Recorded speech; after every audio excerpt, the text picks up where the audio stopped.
চলতি মাসের শেষ সপ্তাহে জাইকার অর্থায়নে ৮,৫০০ কোটি টাকা ব্যয়ে দ্বিতীয় কাঁচপুর, গোমতী ও মেঘনা ব্রিজের কাজ শুরু হবে বলে জানিয়েছেন সড়ক পরিবহন ও সেতুমন্ত্রী ওবায়দুল কাদের।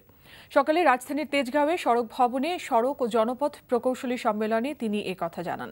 সেই সাথে মন্ত্রী বলেন, খুব দ্রুত ঢাকা চট্টগ্রাম ৬ লেনের এলিভেটেড এক্সপ্রেসওয়ের কাজ শুরু করার পরিকল্পনা হাতে নিয়েছে। এ সময় প্রকৌশলীদের যোগ্যতা ও সততার সাথে মানসম্পন্ন কাজ করার তাগিদ দেন মন্ত্রী। বলেন, ৪ বছর আগে তিনি দায়িত্ব নেওয়ার আগ পর্যন্ত যোগাযোগ মন্ত্রণালয় ছিল দুর্নীতিগ্রস্ত, কলঙ্কিত। দায়িত্ব নেওয়ার পর থেকে এখন পর্যন্ত শতভাগ সততার সাথে তিনি সড়ক পরিবহন ও সেতু মন্ত্রণালয়ের কাজ করছেন বলেও দাবি করেন ওবায়দুল কাদের। আমরা ঢাকা চিটাগং 6 লেন এক্সপ্রেসওয়ের কাজ শুরু করব।